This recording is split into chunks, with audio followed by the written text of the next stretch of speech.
हर जलते दीपक तले अंधेरा होता है और हर रात के बाद ही सवेरा होता है।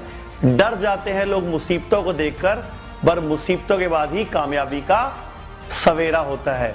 तो जिसने भी ये लाइनें कही थी, आज कोरोना काल के संदर्भ में कहें तो इसकी बहुत जरूरत है, क्योंकि जो लॉकडाउन और विश्व की आर्थिक स्थिति तथा कोरोना से बढ़ती मौतों के कारण जो इतने हालात भयावह हो चुके हैं कि लोगों को विश्वास ही नहीं हो रहा कि भविष्य में अब कुछ अच्छा भी हो सकता है।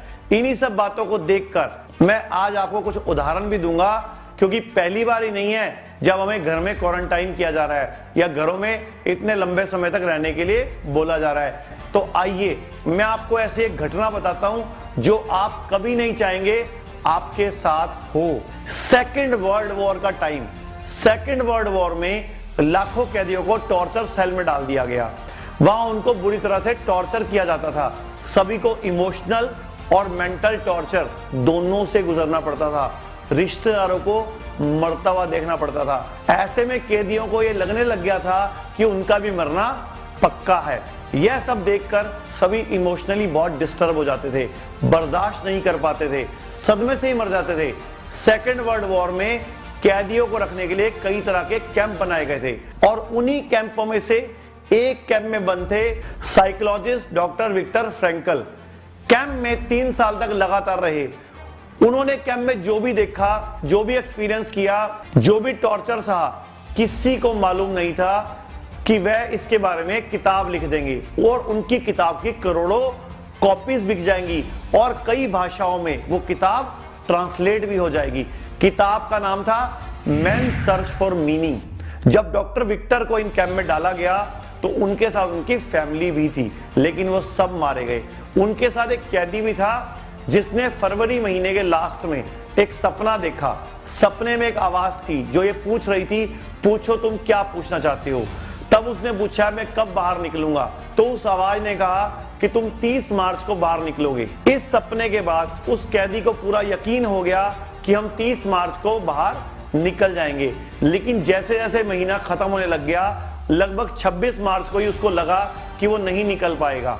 29 मार्च को बीमार हो गया और 30 मार्च को ही उसकी मौत हो गई।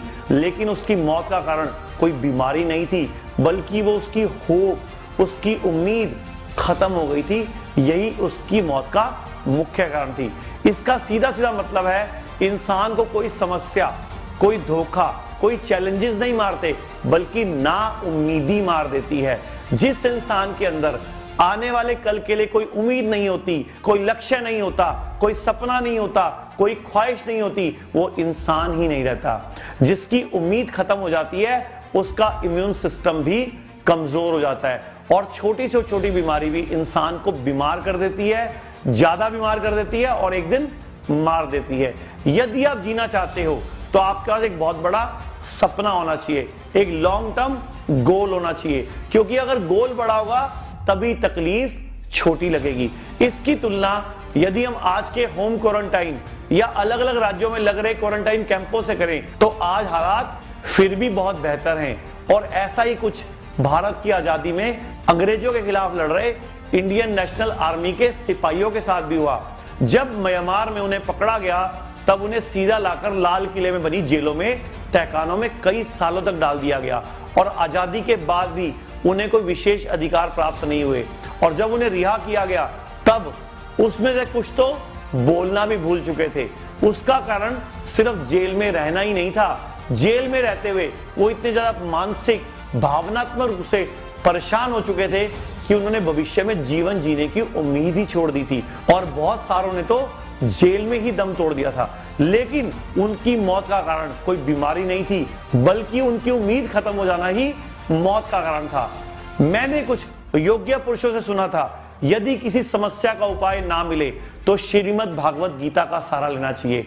यही सोचकर मैंने आज की सबसे बड़ी समस्या यानी चुनौती, कोरोना के कारण हो रहे आर्थिक विनाश के उपाय के बारे में जब गीता में पढ़ा तो मुझे सिद्धांत मिला जिसे ब्रह्मा विष्णु महेश कहा गया।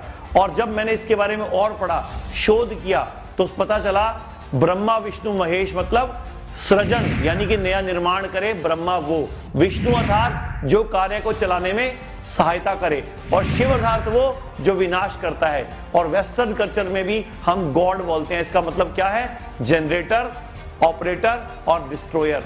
जैसे फर्स्ट वर्ल्ड वॉर में जर्मनी बहुत बुरी तरह बर्बाद हुआ था, लेकिन सेकेंड वर्ल्ड वॉर में जर्मनी सबसे पावरफुल देश था। ऐसे ही सेकेंड वर्ल्ड वॉर में डिस्ट्रॉय हुआ जापान आज तकनीक में विश्व गुरु है।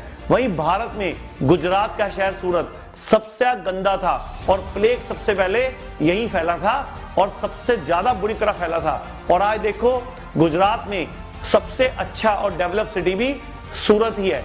इसका सीधा सीधा मतलब है हर अंत के साथ एक नई शुरुआत है। ऐसे बहुत से और उदाहरण हैं सृष्टि में, इतिहास में, कि जब जब विनाश हुआ उसके बाद ही सृजन हुआ।